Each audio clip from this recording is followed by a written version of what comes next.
السلام علیکم خواتین و حضرات، امید کرتا ہوں خیریت سے ہوں گے آپ۔ ہمارا ایک سلسلہ گفتگو ہے افواج پاکستان کے بہترین کارنامے اور افواج پاکستان کا کاروباری حلقوں میں اپنی شمولیت اور اپنے کارناموں کے ساتھ بہترین کارکردگی کا مظاہرہ۔ اسی سلسلے میں آج حسب وعدہ میں آپ کی خدمت میں حاضر ہوں۔ آپ سے گزارش ہے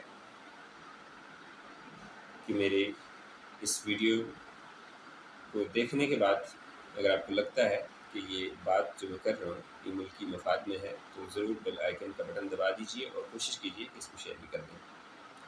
خواتین و حضرات، پاکستان کی بڑی فوج جو اپنی تعریف کی محتاج نہیں ہے، پوری دنیا میں واحد ایسی فوج ہے جو دوران ملازمت بہترین پیشہ ورانہ مہارت کے ساتھ ہمارے بارڈرز پر ملکی استحکام اور ملکی عزت کی خاطر اپنی جانوں کا نذرانہ بھی پیش کرتی ہے اور ملکی استحکام میں اپنا بہترین کردار ادا کرتی ہے۔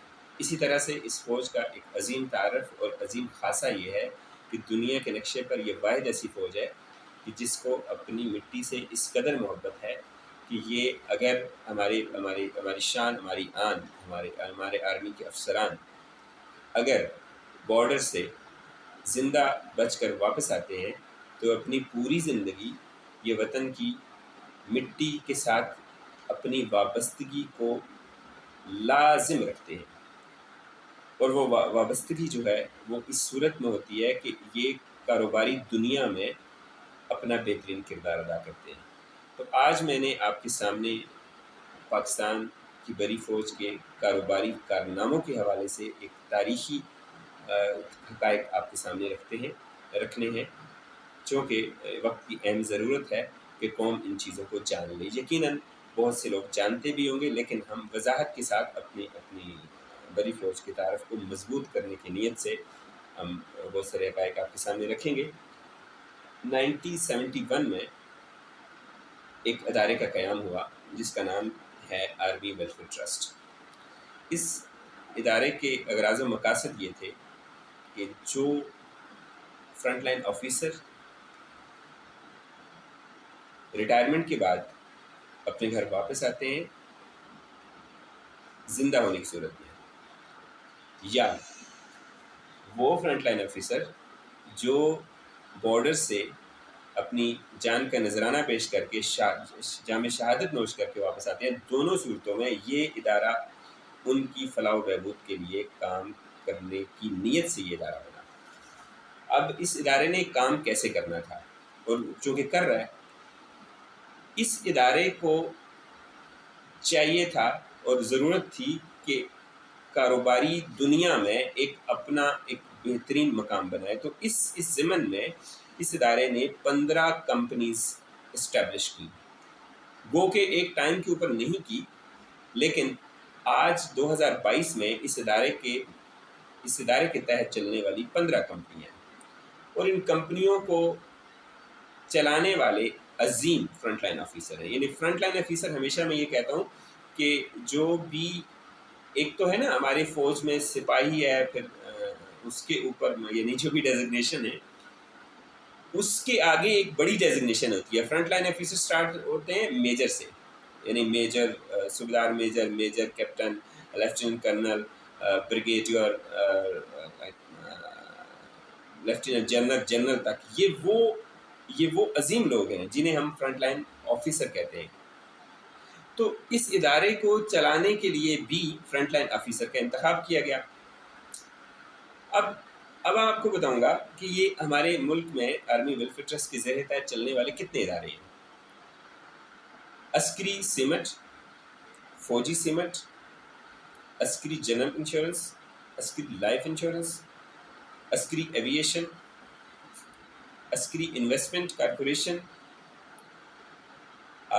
عسکری میس، بلو لگون ہوٹل، عسکری سیٹ۔ یعنی اب دیکھیں اس آرمی کا ایک عظیم خاصہ ہے، تعارف ہے کہ اپنے کاروبار میں ہمیشہ کہیں نہ کہیں مٹی کا ذرہ ضرور شامل ہوتا ہے، اور مٹی سے، یعنی ان کا آن اینڈ آف یہ جو بھی کرتے ہیں، ان کی محبت کا جو اظہار ہے اور جو عقیدت ہے اور جو دلچسپی ہے اور جو وابستگی ہے، اس کو یہ ہمیشہ قائم رکھتے ہیں۔ عسکری سیڈ ہے، عسکری انٹرپرائزز ہے، عسکری فوجی سیکیورٹی ہے، عسکری ریل اسٹیٹ ہے، فوجی فاؤنڈیشن ہے، بیریا فاؤنڈیشن ہے، شاہین فاؤنڈیشن ہے، ڈیفنس ہاؤسنگ اتھارٹی ہے۔ یعنی آپ دیکھ لیں کہ جو ان سارے کاروباروں میں جو سب سے زیادہ معروف جو ان کا بزنس ہے وہ بزنسز جو ہیں وہ ان کا ڈائریکٹ جو ہے کنیکشن ہے وہ مٹی سے ہے۔ یعنی اگر ہم ریل اسٹیٹ کی بات کریں تو یقیناً یہ بھی مٹی کا کاروبار ہے نا، یعنی زمین مٹی ہوئی۔ اسی طرح سے جو ہمارے سیمنٹ بنانے والے بڑا بہترین سیمنٹ بناتے ہیں، عسکری سیمنٹ ہے اور فوجی سیمنٹ ہے۔ اب بڑی جو قابل غور اور قابل توجہ بات یہ ہے کہ اس ادارے کے جو ملازمین ہیں ان کی تعداد کم و بیش 30 سے 31,000 ہے، اور اس سے بھی بہترین بات جو مجھے بڑی خوشی ہوئی یہ جان کر کہ ان کے پاس جو اثاثے ہیں ان کاروبار کے عوض جو آمدنی آتی ہے وہ اثاثے ہیں کم و بیش 40 بلین۔ اب آپ دیکھ لیں کہ یہ دنیا کی عظیم فوج جو ریٹائرڈ ہونے کے بعد بھی اپنے فوجی نوجوانوں کی فلاح و بہبود کے لیے ہمیشہ سرگرم عمل رہتی ہے۔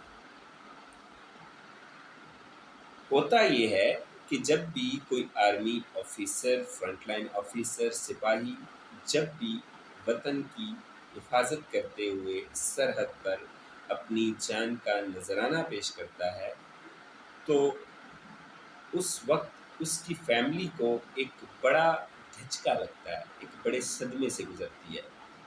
ویسے تو ایک انسان کی جان کی کوئی قیمت نہیں ہے، لیکن یہ عظیم لوگ ترجیح دیتے ہیں اپنے وطن کی مٹی کو اور اپنے وطن کی سرحد کو اپنی جان پر۔ لہٰذا ان کی اس خدمت کے اعتراف میں اور اس خدمت کے یہ جو عظیم خدمت ہے اپنی جان دینے والی، اس کو جب اس کی فیملی میں ان کی میت آتی ہے تو وہ شہید کے گھر والے اضطراب میں ہوتے ہیں، ان کو پریشانی ہوتی ہے، ان کے گھر کا جو ایک سسٹم ہے وہ تباہ و برباد ہو جاتا ہے۔ اور بالخصوص یہ جو مسائل ہیں یہ ہمارے سپاہیوں کے ساتھ ہیں۔ تو ہوتا کیا ہے کہ آرمی ویلفیئر ٹرسٹ اس کی بیوہ اور بچوں کے جو ان کے اخراجات ہوتے ہیں، اگر مثال کے طور پر کسی کی بیٹی جوان ہو گئی ہے، اس کی شادی کرنی ہے یا بیٹے کو ملازمت کی ضرورت ہے، تو یہ وہ عظیم ادارہ ہے۔